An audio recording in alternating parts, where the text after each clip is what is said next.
Many people wonder about the end of the world.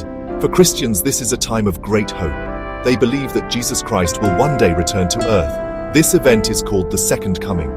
You know, it is not something to be feared by those who love God. Instead, it is seen as a promise fulfilled, a day of incredible joy. Imagine looking up at the sky and seeing something amazing.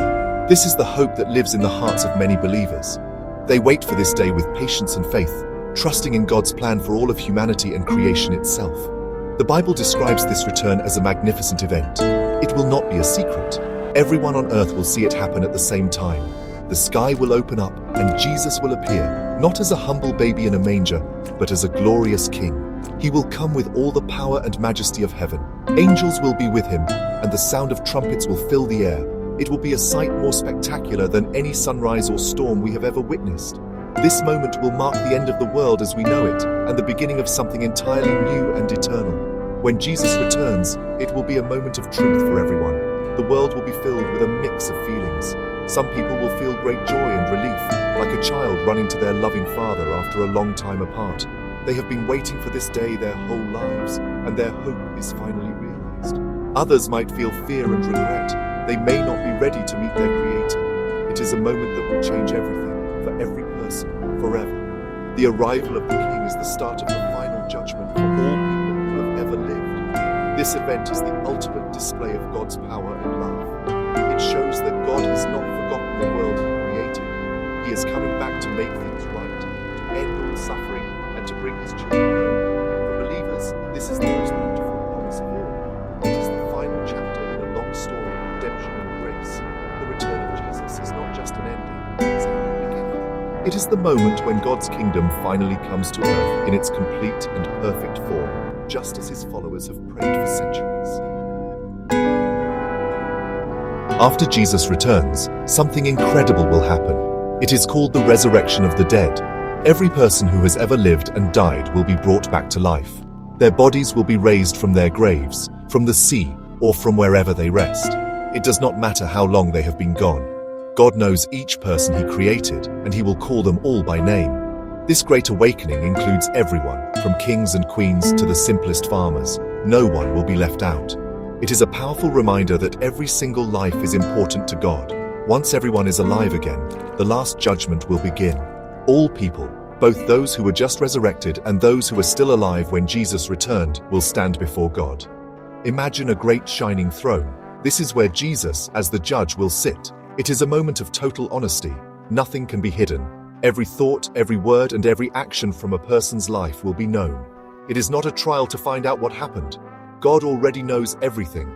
It is a time to show the truth of each person's heart and the choices they made during their life on earth. During this judgment, a very special book is brought out. It is called the Book of Life. This book is very important. It contains the names of all the people who have put their faith in Jesus and accepted His gift of salvation. Having your name written in this book is the most crucial thing. It is not about being a perfect person, because no one is perfect. It is about trusting in God's mercy and love. The Book of Life is a symbol of God's grace. It shows who has chosen to be part of God's family forever and ever. Other books will also be opened. These books contain a record of everything everyone has ever done, both good and bad. The judgment is fair and just. It is based on the life each person chose to live. For those whose names are in the Book of Life, their sins have been forgiven because of Jesus. For those whose names are not in the book, they will be judged by their actions alone.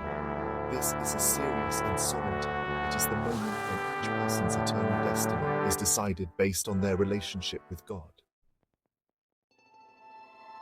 After the judgment, people are separated into two groups, following two very different paths. The first group consists of those whose names are found in the Book of Life. These are the righteous. They are welcomed by God into heaven.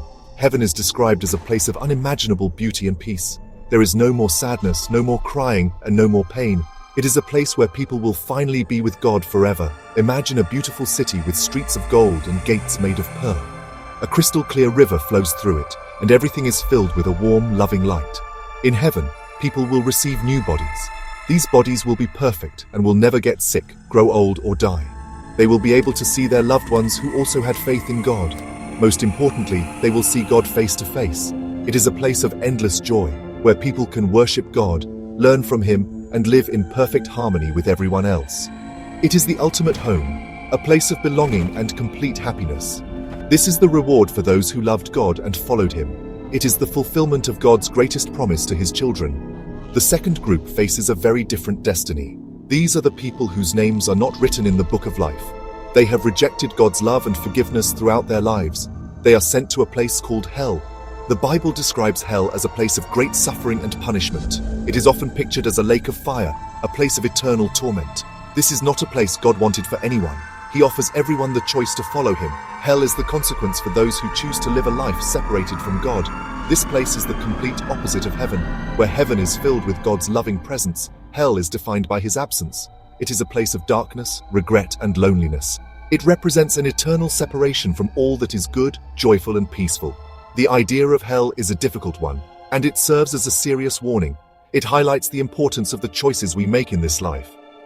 It shows that our decisions have eternal consequences, and God honors our choice, even if it is a choice to reject Him and His love. The story does not end with judgment. After the final destinies of heaven and hell are decided, God does something wonderful. He creates a new heaven and a new earth. The old world, with all its brokenness, sin, and suffering, will pass away.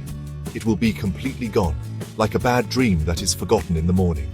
In its place, God will make a brand new creation. This new world will be perfect, just as God originally intended it to be. It will be a place where there is no evil, no sickness, and no death.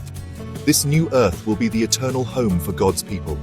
The beautiful city of heaven, the New Jerusalem, will come down to this new earth.